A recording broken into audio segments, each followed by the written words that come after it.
ಪೂಜ್ಯರೇ, ಈ ನಿಕ್ಷಾದೇವಿಯ ಪ್ರಣಾಮಗಳನ್ನು ಸ್ವೀಕರಿಸಿ. ಸೌಭಾಗ್ಯ ವಸ್ತು ದೇವಿ. ಪೂಜ್ಯರೇ, ನಾನೆಂತಹ ದುರ್ದೆ. ನನ್ನ ಕುಮಾರ ನಕ್ಷತ್ರವೂ ನಿಮಗೆ ತಿಳಿದಿದೆ. ನನ್ನ ಕುಮಾರನ ಜನಿಸಿದ ಕೂಡ ನನ್ನ ಪ್ರಾಣಪತಿಗೆ ಕೀರ್ತಿಯಾದೆ. ಪೂಜ್ಯರೇ, ನನ್ನ ಕುಮಾರನ ಅನ್ಯಾದರ ಉದ್ವಾದಕನಾಗುತ್ತದೆ. ತಾಯಿ ನಿನ್ನ ಕುಮಾರನನ್ನು.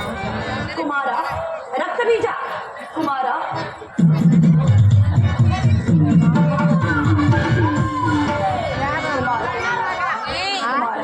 ದೇವಮಾನವರಾದ ದೇವಶ್ರೀ ಮಹಾಶಿವ ಇವರನ್ನು ತಲೆಬಾಗಿ ನಮಸ್ಕರಿಸ. ಕುಮಾರ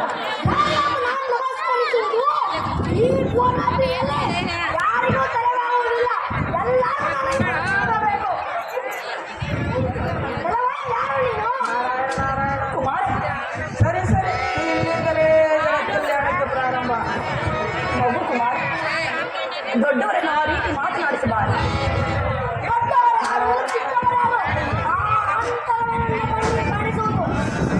ಸರಿ ಸರಿ, ಇವನ ಕಣ್ಣಿಗೆ ಚಿಕ್ಕವರು ದೊಡ್ಡವರ ಚಿಕ್ಕವರಾಗಿಯೋ ದೊಡ್ಡವರು ಚಿಕ್ಕವರಾಗಿಯೋ ಕಾಣಿಸುತ್ತಿರುವಾಗ ಇವನು ಪ್ರಪಂಚಕ್ಕೆ ತಾನೇ ಸರಿಮಾಡಿ ಕರೆಯುವುದು ತಿಳಿದಿರಬೇಕು.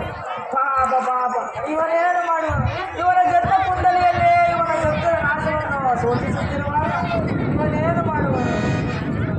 ಪೂಜ್ಯ, ನನ್ನ ಕುಮಾರನು ಇನ್ನೂ ಚಿಕ್ಕವನು. ಅರಿಯದೆ ಆ ರೀತಿ ಮಾತನಾಡಿದನು. ಆತನ ಅಪರಾಧವನ್ನು ಮನಸ್ಸಿನಿಂದಬೇಕು. ನಿನ್ನ ಕುಮಾರನ ಇಲ್ಲದೆ ನಿನ್ನ ಮಗನ ಅಪರಾಧವನ್ನು ನನ್ನ ಮನಸ್ಸಿನಲ್ಲಿಟ್ಟುಕೊಂಡು ಮಾಡುವುದಾದರೆ ಅಂತೂ ನಿನ್ನ ಮಗ ಅಖಂಡ ಸಾಮ್ರಾಜ್ಯಕ್ಕೆ ಚಕ್ರವರ್ತಿ ಆಗುವ ಯೋಗವಿರುವಾಗ ಇಂತಹ ನಿನ್ನ ಮಗನನ್ನು ಯಾರೇನು ಮಾಡಲು ಸಾಧ್ಯ? ಪೂಜ್ಯ, ನನ್ನ ಕುಮಾರನು ಬಾಳ ಬದಿಗೆ ತಕ್ಕಂತೆ ಮಾತನಾಡ್ತಿರು. ಆತನನ್ನು ಮನಸ್ಸಿನಿಲ್ಲದೆ ಆತನಿಗೆ ಸುಜ್ಞಾನ ಬರದಂತೆ ಆಶೀರ್ವಿಸು. ಅಮ್ಮ, ಪಾಪಕ್ಕೆ ಬುದ್ಧಿ ಹೇಳುವರೆ ಹಾಗಾದರೆ ನನ್ನ ಕುಮಾರನು ಪಾಪಿಯಾಗುವನು. ಪಾಪಿ ಆಗುವನೋ ಕೋಪಿ ಆಗುವನೋ ಯಾರು ಬಲ್ಲರು? ಅಂತೂ ನಿನ್ನ ಮಗನನ್ನು ಪಾಪ ಕಾರ್ಯ ಪ್ರವರ್ತಕನಾಗದಂತೆ ಎಚ್ಚರಿಕೆಯನ್ನು ಮಾಡಿತು. ಜಗತ್ತಿನಲ್ಲಿ ಬ್ರಹ್ಮನ ಬರಹದಲ್ಲಿ ಎಲ್ಲರೂ ಒಳ್ಳೆಯವರೇ ಹುಟ್ಟಿದರೆ ಜಗತ್ತಿನಲ್ಲಿ ಅಸಾಧ್ಯವೇ ಕಾಣಿಸುತ್ತಿರಲಿಲ್ಲ.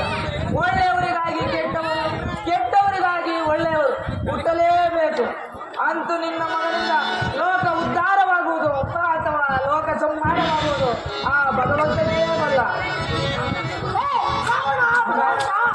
ಆ ಭಗವಂತನಿಗೆ ಕೂಡ ನನ್ನಿಂದ ಬಂದು ನಾನು ಯಾರೆಂದಿರುತ್ತಿರುವೆ, ನಾನೇ ಆ ಭಗವಂತನೆಂದು ತಿಳಿ ಈ ವಿಚಾರವನ್ನು ಜಗತ್ತಿನಲ್ಲಿ ಸಾರುತ್ತಾ ಹೋಗು.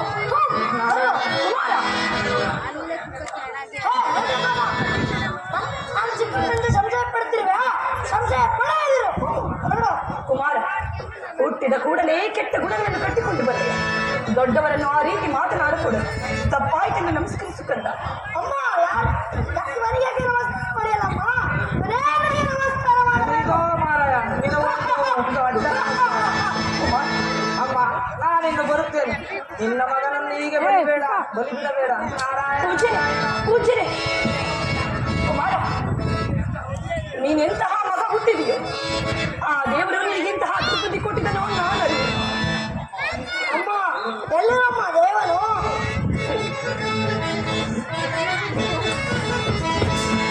ಎಲ್ಲಿರುವ ದೇವನವನು? ಎಲ್ಲಿರುವ ದೇವನವನು?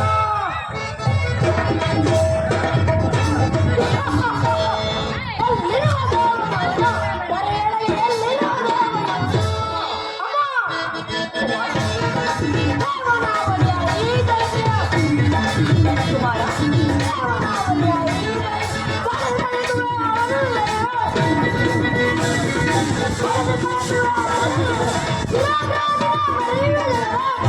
ಕುಮಾರ,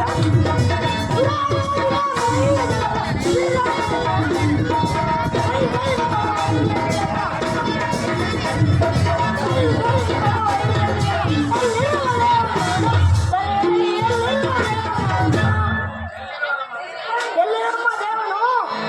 ಈ ನಿರ್ಭಯ ವೀರ ರಕ್ತಬೀರರಿಗೆ ಯಾವ ಪಾಪದ ಭಯವಿಲ್ಲ. ದೇವರು ಎಂದೆನಿಸಿಕೊಂಡವರೆಲ್ಲ ನನ್ನ ಪಾದದಲ್ಲಿ ಆಗುವರು. ನಾನೇ ಆ ದೇವರು. ಮತಿಗೆ ಮನೆ ಬಂದಂತೆ ಮಾತನಾಡುತ್ತಿರುವೆ. ಯಾವ ಗರ್ಭದಲ್ಲಿ ಈ ನೀಚರು ಉದ್ಭವಿಸುತ್ತಿದೆ? ಈ ಜನರು ನನ್ನನ್ನು ನಿಂದಿಸದಿರದು. ಕುಮಾರ, ನನ್ನ ಮಾತುಗಳನ್ನು ಕೇಳಿ. ಈ ಜಗತ್ತಿನಲ್ಲಿ ಕೆಟ್ಟವರಿಗೆ ಕಾಲವಿಲ್ಲ. ಸತ್ಯ, ಧರ್ಮ, ನ್ಯಾಯ, ನೀತಿ, ಕ್ಷಮೆ ನಿನ್ನ ನಿತ್ಯ ನ್ಯಾಮಗಳಾಗಬೇಕು. ನಿನ್ನಿಂದಲೇ ಈ ಕೀರ್ತಿ ಶಾಲೆ ಆಗಬೇಕು. ನನ್ನ ಮಾತುಗಳನ್ನು ಕೇಳಿ ಕುಮಾರ. ಅಮ್ಮ, ಹಿಂಗಾಡಿನ ನಿನ್ನ ನುಡಿಗಳಿಂದ ನನ್ನ ಮಸ್ತಕ ತಿಳಿದಿದೆ. ಅಖಿಲ ಭುವನ ದೇವತೆಯಾದ ನಿನ್ನ ಪಾದ ಸರಸುಗಳಲ್ಲದೆ ಅನ್ಯರಿಗೆ ನನ್ನ ತಲೆಯನ್ನು ತಗ್ಗಿಸಿ ನಮಸ್ಕರಿಸಲಾಗಮ್ಮ. ಅಮ್ಮ, ದೇವರೆನ್ನೋ ಸಾವಿರ ರಕ್ತದ ರಕ್ತದಿರು. ನಾನೇ ಆ ದೇವರು. ಛೀ, ನಾನೇ ಆ ತ್ರಿಲೋಕಪತಿ ಆಗುವಂತೆ ಏಕಮಾತ್ರ ದೇವು ನಿನ್ನ ಬಾಯಿಂದ ಹೊರಬೀಳಲಿ ಅಮ್ಮ. ನಿನ್ನ ಶುಭಾಶೀರ್ವಾದದಿಂದ ನಿನ್ನ ಸಾಮ್ರಾಜ್ಯ ಕಟ್ಟಿ ದೇವರಿಂದ ಮೆರೆಯುವಮ್ಮ. ಅಮ್ಮ, ನಾನೇ ಆ ದೇವಗಳಿಂದ ತಿಳಿ. ಅಮ್ಮ, ಮಾತುಗೊಮ್ಮೆ ಆ ದೇವನ ವಿಚಾರಕ್ಕೆ ಹೇಳ್ತಿರುವಲ್ಲ, ಅವನನ್ನು ಕಾಣುವುದು ಹೇಗೆ? ಹುಟ್ಟಿದಾಗಲೇ ಕೆಟ್ಟ ಗುಣಗಳನ್ನು ಕಟ್ಟಿಕೊಂಡು ಬಂದಿರು. ಹೀಗಿರುವಾಗ ದೈವವನ್ನು ನಿಲ್ಲಿಸುತ್ತಿರುವ ನಿನ್ನೆ ದೇವರನ್ನು ಕಾಣುವುದು ಹೀಗೆ ಮಾತ್ರ ಸಾಧ್ಯ? ಹೋಗು ಕುಮಾರ. ಬಸವನೂಟ, ಅಮ್ಮ, ನಿನ್ನ ಮಾತು ನಿರಾಕರಿಸಲಾಗಮ್ಮ. ಅಮ್ಮ, ಆ ದೇವರನ್ನು ಕಾಣುವುದು ಹೇಗೆ? ತಿಳಿಸು, ಅವರಿರುವ ಸ್ಥಳ ಯಾವುದು?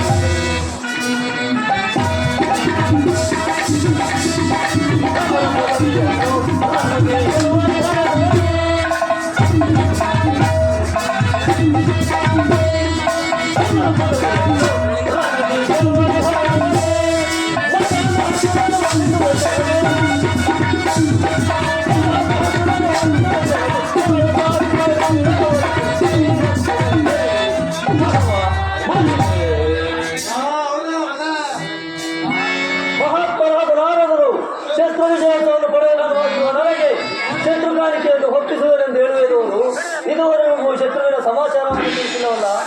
ಅಲ್ಲದೆ ಈ ಮಹೇಂದ್ರ ಪರಾಕ್ರಮವನ್ನು ಅರ್ಧ ಶತ್ರುಗಳು ವಜ್ರಾಜಾದ ಯುದ್ಧ ಮಾಡುವುದು ಅಸಾಧ್ಯವೆಂದರಿತು ಪೂಜ್ಯರಾದ ನನಗೆ ತಲೆ ತಪ್ಪಿಸಿಕೊಂಡಿರಬೇಕು.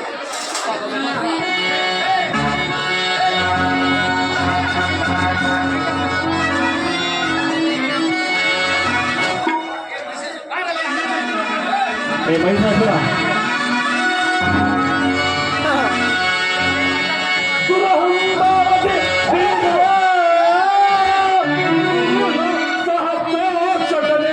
ನಿನ್ನ ಬಡಿವಾರವನಿರೇ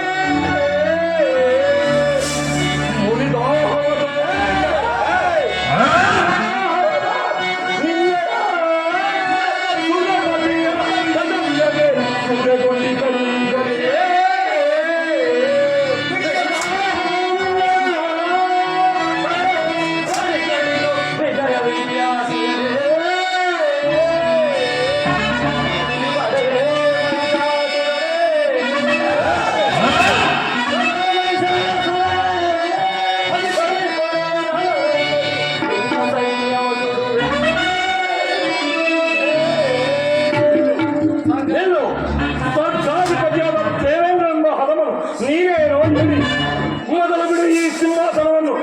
ಎಲ್ಲವಾದರೆ ನಿನ್ನನ್ನು, ನಿನ್ನ ಬಡ ಸೇನಾನಿಗಳನ್ನು, ನಿನ್ನ ಅಮರ ಪದವಿಯನ್ನು ಧ್ವಂಸ ಮಾಡಿಬಿಡು. ಬಿಟ್ಟು ಬರಲು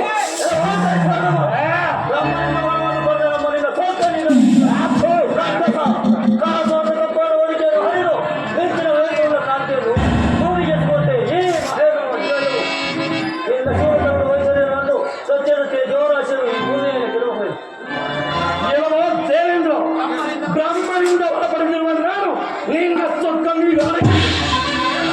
ಕೇಳು.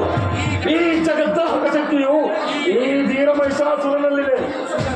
ಸುಖದ ಸೇವೆ ಮೇಲೆ ಓಡಾಡುವ ಮನನ್ನು ಗಾನಗಳ ಮಂಚದ ಮೇಲೆ ಕೇವಲ ದೇವೇಂದ್ರ ಈ ಮಹಿಷಾಸುರನು ಯುದ್ಧರಂಗದಲ್ಲಿ ಕಾಲಿಟ್ಟರೆಂದರೆ ಗುರುವು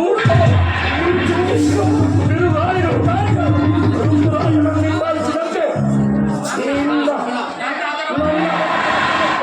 ನಿನ್ನ ಅಮರಾವತಿಯು ರಕ್ತದ ನದಿಯಾಗಿ ಇರಬೇಕು. ಸೌಭಾಗ್ಯಹೀನರಿಗೆ ಬೀಜರ ಬೀಜಾವಳಿ ಕೆಲವು ಮನುಷ್ಯ ರೈತರ ದಿಗ್ಭ್ರಮಣಗೊಳಿಸುವ ನಾವೇನೇ ಕೂಡ ಈ ಮಹೇಂದ್ರನ ಬಾವಿನಲ್ಲಿದೆ. ಪ್ರಚಂಡವಾದರಿಂದ ಸೇನಾ ಸಮುದ್ರಕ್ಕೆ ಚಂದ್ರನಾಭಾಗಿರುವ ಈ ಮಹೇಂದ್ರ ಪರಬ್ರಹ್ಮ ನಿಲ್ಲದ ಹೇಳಿ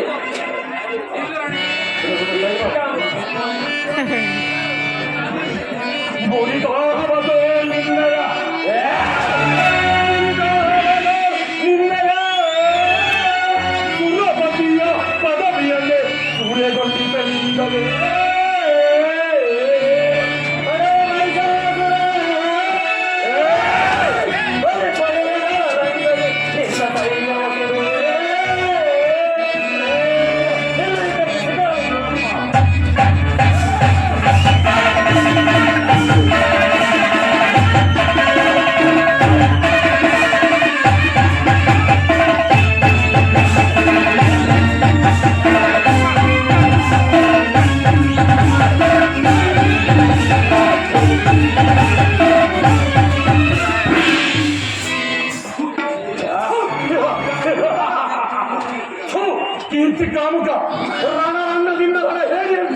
ಪಲಾಯನ ಮಾಡಿದ ವೀರನೆಂದು ಬೀಸನೆಂದು ಭುವನತ್ರಯದಲ್ಲಿ ನನ್ನ ಸಮಾನ ವೀರವಿಲ್ಲವೇ ಎಂದು ಆತ್ಮಕೊಡುಮೆಯನ್ನು ತೋರಿದ ಕೇವಲ ಹದವನು ರಣರಂಗದಿಂದ ನನ್ನ ಹೇಳಿಯಂತೆ ಪಲಾಯನ ಮಾಡಿದ ಮೇಲೆ ಈ ಸ್ವಲ್ಪ ಸುಖವು ಏಕೆ ಇವರಲ್ಲಿರುವ ಕಾಮಧೇನು ಸಂತೋಷ ವಿರೋಧ ಮೊದಲಾದ ವಿವಿಧ ಸೌಭಾಗ್ಯಗಳನ್ನು ಕೊಂಡು ಬಂದು ಈ ನೀಚನನ್ನು ಸಮಾಜ ಸಾಧಿಸಿ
ಊರ್ವಶಿ ಮೇನಕೆ ತಿಲೋತ್ತಮೆ ಇಂತಹ ಸೌಂದರ್ಯ ರಾಶಿಗಳಿಂದಲೂ ಕಾಮಧೇನು ಕಲ್ಪವೃಕ್ಷ ಚಿಂತಾಮಣಿ ಐರಾವತಾದಿ ವಿವಿಧ ಸೌಭಾಗ್ಯ ರಾಶಿಗಳಿಂದ ಬೆರೆಯುತ್ತಿರುವ ಈ ಸೌಂದರ್ಯನ ಸಮಾನರು ಈ ಜಗತ್ತಿನಲ್ಲಿಯೇ ಇಲ್ಲ.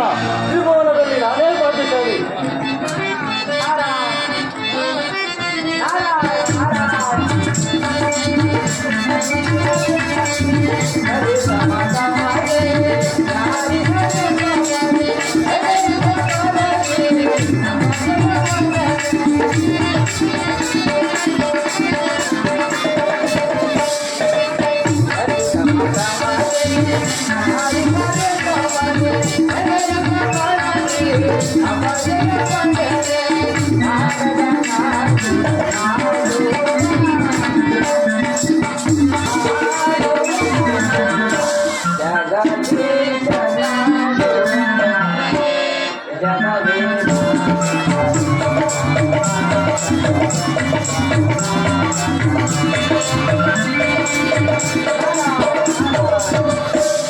ಪೂಜೆಗೆ ವಂದಿಸುವೆನು. ನಿನಗೆ ಮಂಗಳವಾಗಲಿ ಮಹೇಂದ್ರ. ಈ ಪೀಠವನ್ನು ಅಲಂಕರಿಸಿ. ಸಂತೋಷ. ನಿನಗೆ ಸ್ವಲ್ಪ ಸಾಮ್ರಾಜ್ಯದೊಡೆಯ ನೀನೀಗ ಕುಶಲವೇ? ಮತ್ತೇನು ಪೂಜರೆ, ತಮ್ಮ ಆಶೀರ್ವಾದ ಬಲದಿಂದಲೂ ಆನಂದದಿಂದ ಈ ದಿವ್ಯ ಸಿಂಹಾಸನದ ಮೇಲೆ ಮಂಡಿಸಿದ್ದೇನೆ. ನಾಳೆ ಈ ಜಗತ್ತಿನ ಪಾಪವನ್ನು ಒಡೆದೋಡಿಸಿ ಪಾಪಿಗಳಿಗೆಲ್ಲ ಆತ್ಮವಿಕಾಸದ ಮಾರ್ಗ ತೋರಿಸಬೇಕೆಂದು, ಸತ್ಯ ಧರ್ಮ ಶಾಂತಿಗಳ ಹೊಳೆಯಾಡಿಸಬೇಕೆಂದು ಕಾದಿರುವೆನು. ಜಗದೇ ಕವೀರ, ನಿನ್ನಂತಹ ಅಧರ್ಮವು ನಾಶವಾಗಲೇಬೇಕು. ಏನು ಮಾಡಲಿ, ನನ್ನ ಪರಾಕ್ರಮದ ಮಹತ್ವಾಕಾಂಕ್ಷೆಯನ್ನು ನಮ್ಮ ಎದುರಿನಲ್ಲಿ ನಷ್ಟವಾಗುತ್ತಿದೆ. ಇದೇನೆಂದು ಮಹೇಂದ್ರ, ಪರಾಕ್ರಮಿಯಾದ ಶತ್ರುವನ್ನು ಬಯಸುತ್ತಿರುವೆಯಾ? ಹೌದು ಪೂಜನೆ, ರಣವಿದ್ಯಲ್ಲಿ ಪ್ರವೀಣತೆಯನ್ನು ಹೊಂದಿ ಪ್ರಳಯೋಗ್ಯನ್ನು ಎದುರಿಸುವ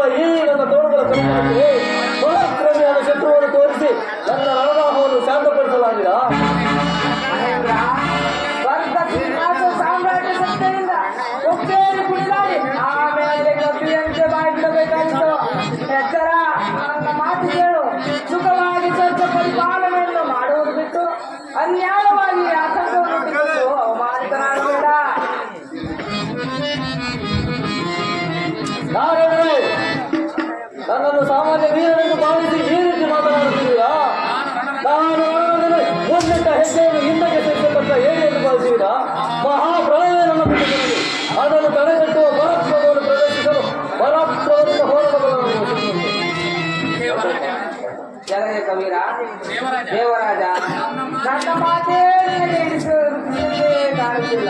ಸುಖವಾಗಿ ಅಪ್ಸರೆಯರ ಗಾನನಾಟ್ಯಗಳಿಂದಲೂ ವಿವಿಧ ಪಕ್ಷ ಭೋಜನಗಳಿಂದಲೂ ಸಜ್ಜಿಯಂತಹ ಸೌಂದರ್ಯ ನಮ್ಮೊಡಗೂಡಿ ಭೋಗಲಾಲಾಸಗಳಿಂದ ನಿನ್ನ ಕಣ್ಣುಗಳೇ ಮುಚ್ಚಿ ಹೋಗಿ ಬೇಡ. ನನ್ನ ಮಾತು ಕೇಳು.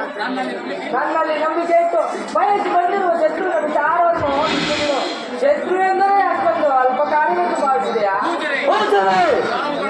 ನನ್ನನ್ನು ಹದಿರನೆಂದು ಭಾವಿಸಿ ಈ ರೀತಿ ಮಾತನಾಡುತ್ತಿದ್ದೀರಾ?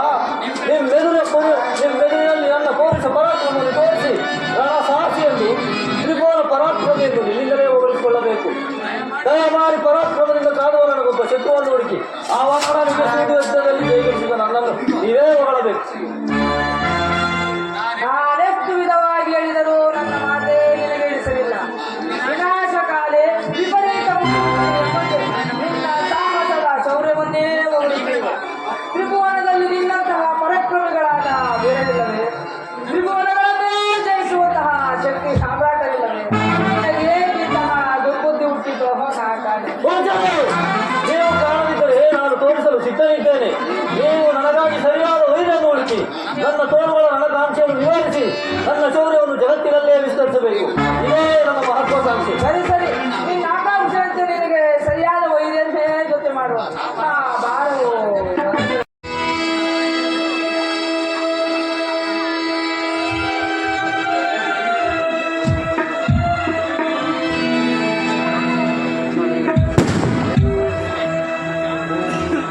ಓಂ ನಮಃ ಶಿವಾಯ.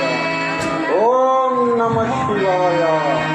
ಓಂ ನಮಃ ಶಿವಾಯ.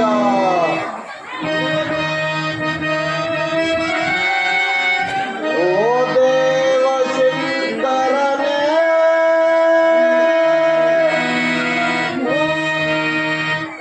ಓ ದೇವ ಶಂಕರನೇ, ದಯಾಘನ ಡಮರುಗ ಶಿವನೇ, ಭಕ್ತನ ನುಡಿಯನೆ ಆಲಿಸು. ಭಕ್ತನ ನುಡಿಯ ಆಲಿಸು ಬಾ, ಆಲಿಸು ಬಾ. ಕರುಣಾಕರನೇ ಭವಭಯಹರನೇ, ಕರುಣಾಕರನೇ ಭವಭಯಹರನೇ. ಭಕ್ತನ ನುಡಿಯ ಆಲಿಸು ಬಾ, ಆಲಿಸು ಬಾ. ಓಂ ನಮಃ ಶಿವಾಯ. ಓಂ ನಮಃ ಶಿವಾಯ.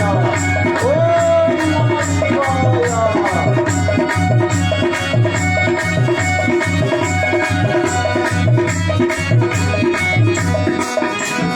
ಸಕಲ ಸ್ವರೂಪನೆ ನುಡಿಗಳ ಬಿಂಕರಿ ಕೈಲಾಸದಿ ಶ್ರೀನಿವಾಸನೇ. ಸಕಲ ಸ್ವರೂಪನೆ ನುಡಿಗಳ ಬಿಂಕರಿ ಕೈಲಾಸದಿ ಶ್ರೀನಿವಾಸನೇ. ಪಾರ್ವತಿ ವಲ್ಲಭ ಡಮರುಗ ಶಿವನೇ, ಪಾರ್ವತಿ ವಲ್ಲಭ ಡಮರುಗ ಶಿವನೇ. ವರವನ್ನು ಕರುಣಿಸಿ ಭಕ್ತನ ನುಡಿಯ, ಭಕ್ತನ ನುಡಿಯ ಆಲಿಸು ಬಾ, ಆಲಿಸು ಬಾ. ಓ ದೇವ ಶಂಕರನೇ,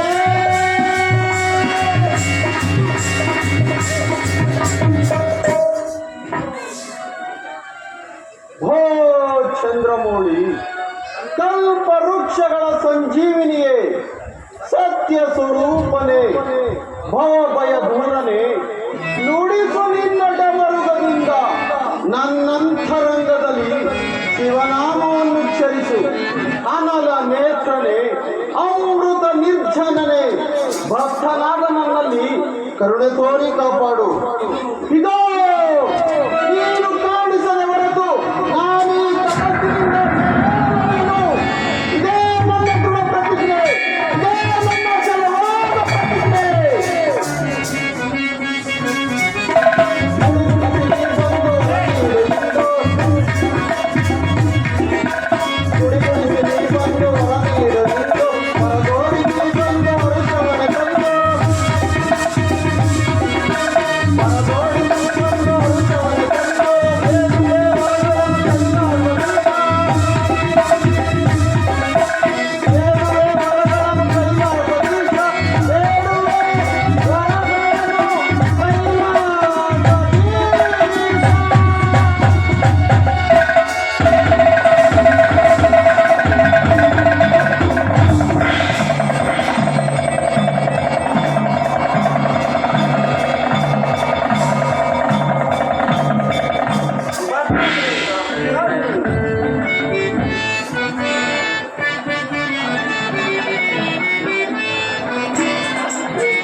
ಅರ್ಥಾಗ್ಲಿಲ್ಲ.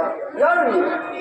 ಆಹಾ ಆಹಾ ಆಹಾ ಕಂಡನು ಕಂಡನು ಪೃಥ್ವಿಯ ಪುಣ್ಯ ಶಕ್ತಿಯನ್ನು ನಮ್ಮೀ ಹೃದಯಾಂಗಣದಿ ನಿರಂತರವಾಗಿ ನಲಿತಿರುವ ಅಖಂಡ ಪ್ರಕಾಶದ ಮಾಯಾಮೂರ್ತಿಯೇ, ನಿನ್ನೀ ಆನಂದದ ದೃಶ್ಯವು ನನ್ನ ಹೃದಯದಲ್ಲಿ ಸ್ಥಿರವಾಗಿ ಲಭಿಸುವಂತೆ ಮಾಡು. ನಿನ್ನ ಗುಣ ಗಾಯನವನ್ನು ಅಖಿಲ ಜಗತ್ತಿಗೆ ಸ್ಥಿರಪಡಿಸು. ಸ್ವಾಮಿಯೇ, ನಾನು ಕಶ್ಯಪ ಬ್ರಹ್ಮನ ಪುತ್ರ, ನಿಚ್ಛಾದೇವಿಯ ಸುತ. ನಿಮ್ಮ ದಿವ್ಯ ದರ್ಶನಕ್ಕಾಗಿ ಅಮೋಘ ತಪಸ್ಸನ್ನಾಚರಿಸಿ ಪರಾಪರ ಶಕ್ತಿಯನ್ನು ಕಂಡು ಆನಂದಿತನಾದೆ. ದೇವ, ನನ್ನೀ ಪ್ರಾರ್ಥನೆಯನ್ನು ಮನ್ನಿಸಿ ನನಗೆ ವರಪ್ರದಾನ ಮಾಡಿಕೊಂಡೆ. ವರಪ್ರದಾನ ಮಾಡು.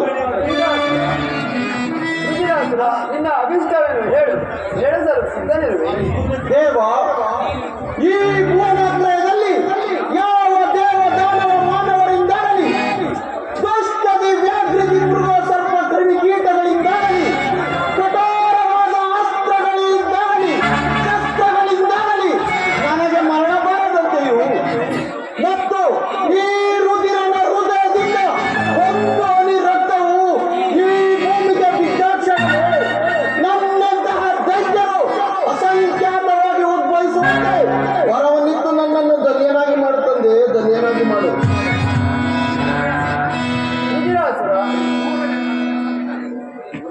ರುಜಿರಾಸುರ, ಪೂರ್ವ ಜನ್ಮದ ಕರ್ಮಲೀಲ, ಇಹರ ಜನ್ಮದ ದೈವಲೀಲ ಆದರೆ ಧರ್ಮಕ್ಕೆ ಚ್ಯುತಿ ಬರದಂತೆ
ಧರ್ಮಕ್ಕೆ ಚ್ಯುತಿ ಬರದಂತೆ ಸತ್ಸಮ್ಮತಿಯಿಂದ ತೇಜವಂತನಾಗಿ ಹೋಗು. ನಿನಗೆ ಈ ವರವನ್ನು ಕರುಣಿಸಿರುವೆನು.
ಯಾರು ಎಂದು ಕಂಡು ಕೇಳರಿಯದ ನನ್ನ ಅದ್ಭುತ ಕೋರಿಕೆಗಳಿಗೆ ತಪಾಸಣೆಯನ್ನು ಬಿಟ್ಟ. ಇನ್ನು ನನ್ನನ್ನು ತಡೆಯಬಲ್ಲ ವೀರನು, ಶೂರನು, ಧೀರನು ಅವನ್ಯಾವನಿರುವನು.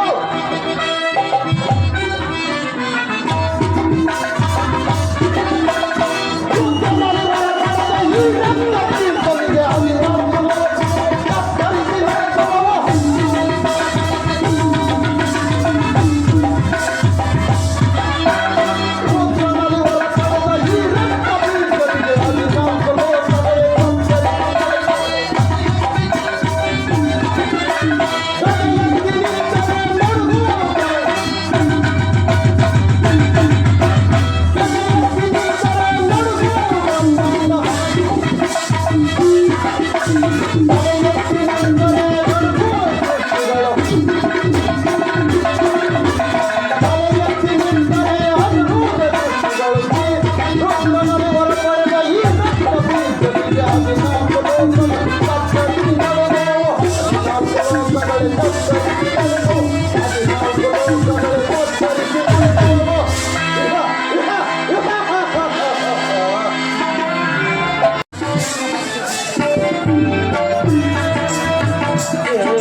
ಚಿತ್ರಗಳಾಗವೆ ಸೂರ್ಯ ಸೌಂದರ್ಯ ರಕ್ತದಲ್ಲಿಸಿದ ನನಗೆ ಈ ಅಪಜಯವೇ ಅಲ್ಲಿ ದಾರುಣ ದುಃಖವನ್ನು ಸಂತೈಸುವ ನಾನು ಇಲ್ಲವಾಯಿತೆ ಪರಮೇಶ್ವರ ನಾನು ಪೂರೈಸಿದ ದುರಹಂಕಾರವೇ ನನ್ನ ಮಾಡಿದೆ ಸ್ವರ್ಗ ಸಿಂಹಾಸನವನ್ನು ತೆಚ್ಚಿದ್ದಲ್ಲದೆ ಸೌಂದರ್ಯವಂತರಾದ ರಂಭ ಊರ್ವಶಿ ಮೇನಕೆ ತಿಲೋತ್ತಮೆ ಸಚಿವ ರಮಣೀಯ ರಂಗದಲ್ಲಿ ಈ ಅರಣ್ಯದಲ್ಲಿ ನಿರ್ಗತಿಗಳಂತೆ ಅಲೆಯಬೇಕಾಯಿತೆ ಪರಮೇಶ್ವರ ಅವನ ಪದವಿಯ ಅಹಂಭಾವನದಿಂದ ನನ್ನನ್ನು ರಕ್ಷಿಸಿ ಕಾಪಾಡುತ್ತಂದೆ ಕಾಪಾಡು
ಸ್ವರ್ಗಾದೀಪ ಇದೇನು ಮಹೇಂದ್ರ ಈ ರೀತಿ ಅರಣ್ಯದಲ್ಲಿರಲು ಕಾರಣವೇನು?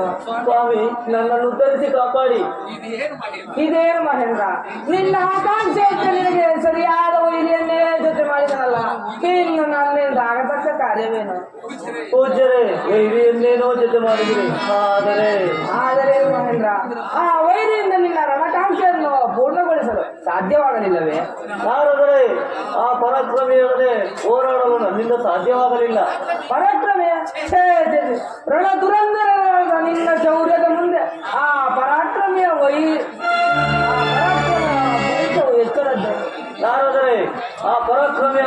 ಪರಾಕ್ರಮ ಕೈಯಿಂದ ಪಾರಾದುದೇ ನನ್ನ ಸುದೈವ. ರಾಹುವಿನ ಮೊರೆಯಲ್ಲಿ ಬಿದ್ದ ಚಂದ್ರನಂತೆಯೂ ಸಿಂಹದ ಕೈಗೆ ಸಿಕ್ಕ ಜಿಂಕೆ ಅಂತಾದನು. ಆ ರಣ ಪರಾಕ್ರಮವನ್ನು ಓಡಲು ನನಗೆ ಸಾಧ್ಯವಾಗಲಿಲ್ಲ. ಹಾಗಾದರೆ ಈಗ ಬೇರೊಬ್ಬ ವೈರಿಯನ್ನು ಜೊತೆ ಮಾಡಬೇಕೆ? ಸ್ವಾಮಿ, ನನ್ನನ್ನೇದ ಕೈಗಿಸುವಿರಿ. ಪದವಿಚ್ಯುತನಾಗಿರುವ ನನ್ನನ್ನು ಮನ್ನಿಸಿ ನನಗೊಂದು ಗತಿಯನ್ನು ತೋರಿಸಿ. ಮಹೇಂದ್ರ, ಸುಖವಾಗಿ ಸ್ವರ್ಗ ಪರಿಪಾಲನೆಯನ್ನು ಮಾಡುವುದು ಬಿಟ್ಟು ವೈರಿಯನ್ನು ಅಪೇಕ್ಷಿಸಿ ಈಗ ಗತಿ ತೋರಿಸಲು ಹೇಳಿದರೆ ನಾನೇನು ಮಾಡಲಿ? ಅಯ್ಯೋ ಮರಳೆ, ನನ್ನ ಮಾತನ್ನು ಮೀರಿದ ಫಲವನ್ನು ಅನುಭವಿಸು. ನಾನಿನ್ನು ಬರುತ್ತೇನೆ. ದಯವಿಟ್ಟು ಹಾಗೆ ಮಾಡಬೇಡಿ. ಇನ್ನೆಂದಿಗೂ ನಿಮ್ಮ ಆಜ್ಞೆಯನ್ನು ಮೀರಲಾರೆ. ನನ್ನ ಸರ್ವ ಅಪರಾಧಗಳನ್ನು ಮನ್ನಿಸಿ ನನ್ನನ್ನು ಉದ್ಧರಿಸಿ ಕಾಪಾಡಿದಂತೆ. ಮಹೇಂದ್ರ, ಇನ್ನೆಂದಾದ್ರೂ ನಿನ್ನ ವಜ್ರಾಂಗದ ಕೊಳ್ಳು ಅಹಂಕಾರವನ್ನು ನನ್ನ ಮುಂದೆ ತೋರಿಸಿದೆ. ಹೇಳು, ನೀನು ರಣರಂಗದಿಂದ ಹಿಂತಿರುಗಿದ ಮೇಲೆ ನಿನ್ನ ಪ್ರೀತಿಯ ವಸ್ತುಗಳಾದ ರಾಮದೇನು, ಕಲ್ಪವೃಕ್ಷ, ಐರಾವತದೊಂದಿಗೆ ಆ ಮಹಿಷಾಸುರನು ತನ್ನ ನಿಜಪುರಕ್ಕೆ ಹಿಂತಿರುಗಿದನು. ಹೋಗು, ಇನ್ನಾದರೂ ವಿವೇಕದಿಂದ ಸ್ವರ್ಗವನ್ನಾಗು. ಧನ್ಯನಾದೆ ಸ್ವಾಮಿ, ಧನ್ಯನಾದೆ. ನಾನಿನ್ನು ಮುಂದೆ ಇಂಥ ಅವಿವೇಕಕ್ಕೆ ಹೋಗಲಾರೆ. ನನ್ನ ಸರ್ವ ಅಪರಾಧಗಳನ್ನು ಮನ್ನಿಸಿ ನನ್ನನ್ನು ಉದ್ಧರಿಸಿ ಕಾಪಾಡಿ. ಆದರೇನು ಮಹೇಂದ್ರ? ಆದರೆ ಇನ್ನೊಂದು ವಿಚಾರವೇನು ಮಹೇಂದ್ರ? ಸ್ವಾಮಿ, ದಯವಿಟ್ಟು ಈ ವಿಚಾರವನ್ನು ಯಾರಲ್ಲಿಯೂ ಬಹಿರಂಗಪಡಿಸಬೇಕು. ಚಿಂತೆ ಇಲ್ಲ, ಹೋಗು ಸ್ವಾಮಿ. ಹೋಗು ಹೋಗು. ಅವಿವೇಕಿ ಅವಿವೇಕಿ, ಶುದ್ಧ ಅವಿವೇಕಿ, ತಾನು ತ್ರಿಮೂರ್ತಿಯ ಅನುಗ್ರಹಕ್ಕೆ ಪಾತ್ರನಾಗಿರುವನೆಂದು ತಿಳಿದು ಅದಟ್ಟ ಪರಾಕ್ರಮಿಯಾದ ಮಹಿಷಾಸುರನನ್ನು ಕೆರಳಿಸಿ ಪ್ರಳಯಾಗ್ನಿಯನ್ನು ನುಂಗಲು ಹೋದ ಪತಂಗದಂತಾಗನು. ಆಗಲಿ, ಅವಿವೇಕಿಗಳಿಗೆ ತಕ್ಕ ಫಲವಾಗಲೇಬೇಕು. ಆದರೆ ಇನ್ನೊಂದು ವಿಚಾರ, ಈ ಮಹಿಷಾಸುರನ ಜೊತೆಗೆ ಪರಾಕ್ರಮಿಯಾದ ಆ ರಕ್ತಬೀಜಾಸುರನೇನಾದರೂ ಜೊತೆಯಾದರೆ ಲೋಕಪಾಲಕರೆಲ್ಲರೂ ಕೂಡ ಇದರ ವಿಚಾರದಲ್ಲಿ ಆಲೋಚಿಸಬೇಕು. ಆ ರಕ್ತಬೀಜಾಸುರನೇನು ಸಾಮಾನ್ಯನೇ? ಅವನ ಅದ್ಭುತ ತಪಸ್ಸಿಗೆ ಮೆಚ್ಚಿ ಶಂಕರನು ಕೂಡ ಅದ್ಭುತ ವರಗಳನ್ನು ತಿಳಿಸಿರುವನು. ಅವನೀಗ ಲೋಕಭೀಕರನಾಗಿ ದೈತ್ಯ ದಾನವರ ಒಡೆಯನಾಗಿ ವೇದಾವತಿಯ ನಗರವನ್ನು ಆಳುತ್ತಿರುವನು.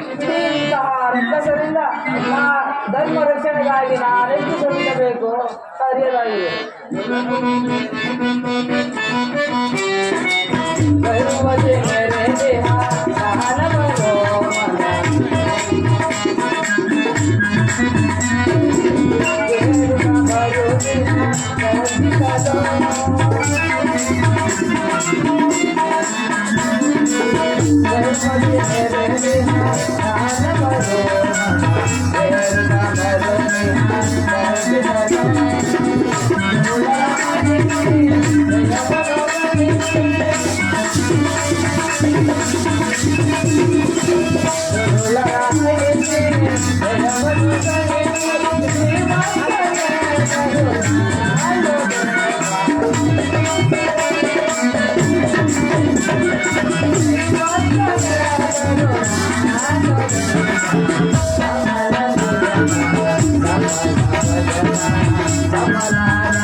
ಮದಾಂಧ ಎಂತಿರುಗು ಫಲ ದೇವೇಂದ್ರ, ಈ ಬ್ರಹ್ಮಾಂಡವನ್ನೇ ಭಸ್ಮೀಭೂತಗೊಳಿಸುವ ಪ್ರಯಾಸದಲ್ಲಿರುವ ನನ್ನಲ್ಲಿ ಮೃತ್ಯು ದೇವತೆಯು ಯಮನನ್ನು ಹೀಯಾಳಿಸಿದಂತೆ ನನ್ನ ಶೌರ್ಯದಿಂದ ಸ್ವರ್ಗವು ಸಿಡಿದೊಡೆದು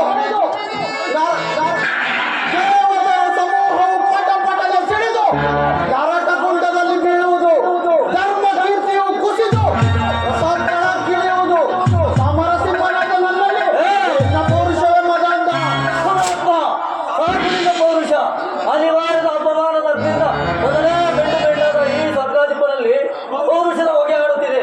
ಮುಖವನ್ನು ಮುಚ್ಚಿಟ್ಟುಕೊಂಡಿದ್ದು ಜಾಜಲವೃತ್ತಿಯು ಜಾಗೃತಿಯ ಜಲಮುಖಿಯಾಯಿತು. ತೆಗೆದುಕೊಂಡು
ಇವನನ್ನು ಬಂಧಿಸಿ ಶೇಖಾವತಿ ನಗರದ ಸೆರೆಯಲ್ಲಿರಿಸುವಂತೆ ಸೇನಾಧೀಶನಿಗೆ ಆಜ್ಞಾಪಿಸು.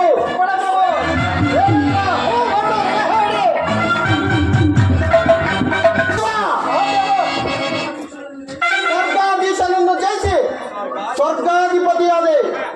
ಇನ್ನು ಸೃಷ್ಟಿಕರ್ತ ಬ್ರಹ್ಮನ ಸೆರೆ ಒಡೆಯರಥವನ್ನು ಬ್ರಹ್ಮ ಲೋಕದೆಡೆಗೆ ಸೃಷ್ಟಿಕರ್ತ ಬ್ರಹ್ಮನನ್ನು ಸೃಷ್ಟಿ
ಧರ್ಮಮೂರ್ತಿಯು ಪ್ರಳಯದಲ್ಲಿ ಲಯಕರ್ತನು ಆದ ಹರಿಹರದ ಯೋಗಕ್ಷೇಮ ತಿಳಿಯದಾಯಿತು.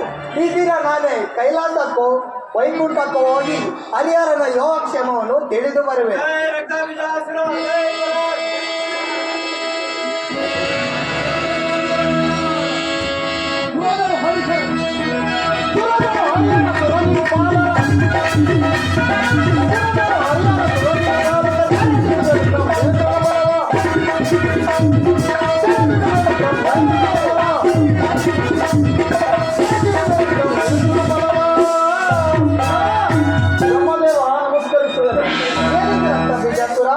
ಈ ಪ್ರಬಲ ದಂಡ ಯಾತ್ರೆ ಯಾವ ಕಡೆಗೆ? ಬ್ರಹ್ಮಲೋಕದ ಕಡೆಗೆ. ನಿನ್ನ ಬ್ರಹ್ಮಲೋಕವನ್ನು ಬಿಟ್ಟು ಏನಿದ್ರಷ್ಟ ಬೀಜಾಸುರ? ನಿನ್ನನ್ನು ಸೃಷ್ಟಿಸಿದ ತಪ್ಪಿಗಾಗಿ ಸೃಷ್ಟಿಕರ್ತನಾದ ನಾನು ಈ ಬ್ರಹ್ಮಲೋಕವನ್ನು ಬಿಡಬೇಕಾದ ಬ್ರಹ್ಮಲೋಕವನ್ನೊಂದಲ್ಲ ಸೃಷ್ಟಿಸ ಹರಿಹರ ಬ್ರಹ್ಮಲೋಕ. ನೀವೆಲ್ಲರೂ ತ್ರಿಲೋಕಗಳನ್ನು ಬಿಟ್ಟು ನನಗೆ ಶರಣಾಗತರಾಗಿ ನನ್ನ ಸೆರೆಯಲ್ಲಿರಬೇಕು. ರುಜಿರಸುರ, ನನ್ನ ಮಾತನ್ನು ಕೇಳುವ ಕಾಲಕ್ಕೆ ದುರ್ಬುದ್ಧಿ ಹುಟ್ಟುವಂತೆ ನೀನೇಕೆ ಅಧರ್ಮದ ಕಾರ್ಯದಲ್ಲಿ ತೊಡಗಿರುವೆ? ಬೇಡ, ನನ್ನ ಮಾತನ್ನು ಕೇಳಿ ಹಿಂದಿರುಗಿ ಹೋಗಿ ಸುಖವಾಗಿ ತೇಜೋವತಿಯನ್ನಾಡು. ಬ್ರಹ್ಮದೇವ, ನೀನು ನನ್ನನ್ನು ಸೃಷ್ಟಿಸನೆಂದು ಇದುವರೆಗೂ ನಿನ್ನನ್ನು ಕ್ಷಮಿಸಿದ್ದಾಯ್ತು. ಸಾಕು ನಿನ್ನ ವೇದಾಂತ. ಬ್ರಹ್ಮಲೋಕವನ್ನು ಬಿಟ್ಟು ನಡೆ. ರಕ್ತಬೀಜಾಸುರ, ನನ್ನಲ್ಲಿ ವರ ಪಡೆದ ಈ ನಿನ್ನ ಖಡ್ಗದಲ್ಲಿ ಈ ಬ್ರಹ್ಮಾಂಡವನ್ನೇ ಬುಡಮೇಲು ಮಾಡತಕ್ಕ ಸಾಮರ್ಥ್ಯವಿದೆ. ಆದರೂ ತ್ರಿಭುವನ ಸಮರ್ಥನಾದ ನಿನ್ನನ್ನು ಬುಡಮೇಲು ಮಾಡುವ ಮುಕ್ತ ಖಡ್ಗವನ್ನು ಈ ಬ್ರಹ್ಮಲೋಕದಲ್ಲಿ ಇದೆ ಎಂದು ಮರೆಯಬೇಡ.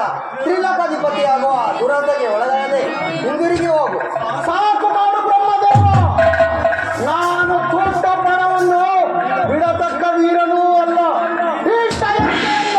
ಹಿಂದಕ್ಕೆ ಸರಿಸತಕ್ಕ ಅವೀರನೂ ಅಲ್ಲ.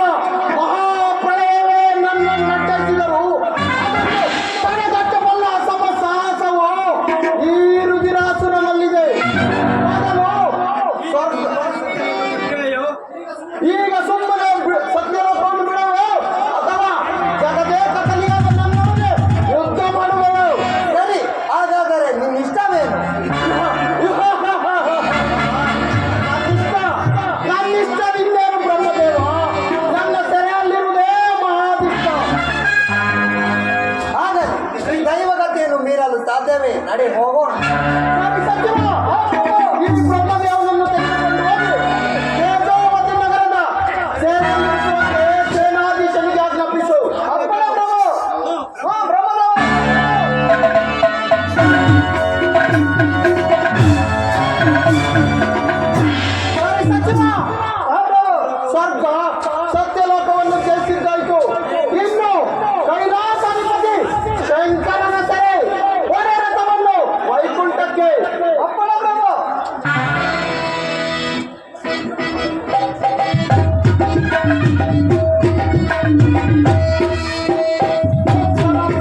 ಸಮಯದಲ್ಲಿ ರಕ್ತ ಬೀಜಾಸುರ ಪರಿಸಮರ್ತಿಯೋ ಯಾವ ತೆರೆಯೋ ನಾ ಹರಿ ಇರಲಿ. ನಾನೇ ಈ ದಿನ ವೈಕುಂಠಕ್ಕೆ ಹೋಗಿ ಇಂದ್ರ ಬ್ರಹ್ಮರ ಸೆರೆ ಸಮಾಚಾರವನ್ನು ಶ್ರೀಮನ್ ನಾರಾಯಣನಿಗೆ ತಿಳಿಸಿ ಅವನ ಬಂಧನದ ಬಿಡುಗಡೆಗೆ ಪ್ರಯತ್ನಿಸುವೆನು.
ವಿಶ್ವಪಾಲ, ನಾನು ನಿನ್ನ ಪತ್ನಿಯಾಗಬೇಕೆ?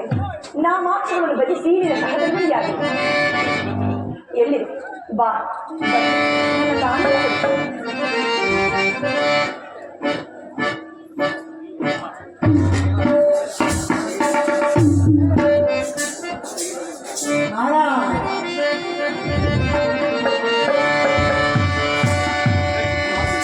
ಲಕ್ಷ್ಮಿ, ಸ್ವಾಮಿ ಮಾತುಕತೆ ನನ್ನ ಮನ ತರಿಸಲಾರೆ ದೇವ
ಅಂಧನಾಗಿ ದುಷ್ಕರ್ಮ ಪ್ರವರ್ತಕನಾಗಿ ನಡೆಯುವ ಆ ರಕ್ತಬೀಜಾಸುರನು ತಾನು ಪಾತಕಿಯಾಗುವುದಲ್ಲದೆ ತನ್ನ ದಾನವ ಕುಲವನ್ನೆಲ್ಲ ಭಯಂಕರವಾದ ಭವಸಾಗರದಲ್ಲಿ ಮುಳುಗಲು ಸಿದ್ಧನಾಗಿರುವುದು. ಸುಗ್ರೀವ, ಚಂಡ, ಚಾಮುಂಡ ಅನೇಕ ರಾಕ್ಷಸರು ಮಹಾದೇವಿಯ ಅಸ್ತ್ರಕ್ಕೆ ಸಿಕ್ಕಿ ಬಲಿಯಾಗಿರುವರು. ರಕ್ತಬೀಜಾಸುರ ಮಹಾಕಾಳಿಯೊಡನೆ ಮಹಾಯುದ್ಧವನ್ನು ನೋಡಿ ಕರವರಿಸಿ ಕಳೆದುಕೊಂಡೆಯ. ನಗಾಸುರ, ಧೂಮ್ರಲೋಚನ, ಜ್ವಾಲವದನ, ನಮೂತಿ ಮೊದಲಾದ ಅಸಂಖ್ಯಾತ ದಾನವರು ರಣರಂಗದಲ್ಲಿ ಬಿದ್ದಿರುವ ದಾನವರ ದೇಹಗಳು ಅಂತ್ಯವಿಧಿಗೈಯಲು ಸಿಕ್ಕದಾದವು. ಮಹಾದೇವಿಯು ತೃಪ್ತರಾದಳು. ಆ ಜಗಜ್ಜನರಿಗೆ ಮೀಸಲಾಗಿರುವ ನೀನಿನ್ನೆಷ್ಟು ಕಾಲವಿರುವೆಯೋ ತೀರಲಿ ನಿನ್ನ ಕುಕಲ್ಪನೆ.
ಪುತ್ರ ಸಮಾಚಾರ ಇದೀನ ರಣರಂಗಕ್ಕೆ ಬರುವ ವೀರನ್ಯಾರು? ಸಾಯೇ, ಚಂಡ ಚಾಮುಂಡರ ಮರಣ ವಾರ್ತೆಯನ್ನಾಡಿದ್ದ ಆ ರಕ್ತಬೀಜಾಸುರನು ಹಸಿದ ಹೆಬ್ಬುಲಿಯಂತೆ ತಾನೇ ಯುದ್ಧಕ್ಕೆ ಸನ್ನದ್ಧನಾಗುತ್ತಿರುವಷ್ಟರಲ್ಲಿ ನನ್ನ ಸಲಹೆಯಂತೆ ಅವನ ಬಂಧುವಾದ ಮಹಿಷಾಸುರನಲ್ಲಿಗೆ ಹೇಳಿ ಕಳಿಸಿರುವನು. ಈ ಸಾರಿ ಮಹಿಷಾಸುರನೇ ಯುದ್ಧಕ್ಕೆ ಬರಲಿರುವನು. ತಾಯಿ ಭೂಮಾತೆ, ಆ ಮಹಿಷಾಸುರನ ಸಾಮಾನ್ಯ ರಕ್ಕಸನಲ್ಲ. ಮಹಾಮಾಯಾವಿಯು ಇಂದ್ರಜಾಲ, ಮಹೇಂದ್ರಜಾಲ, ತಂತ್ರ ಮಂತ್ರಗಳಲ್ಲಿ ಮಹಾ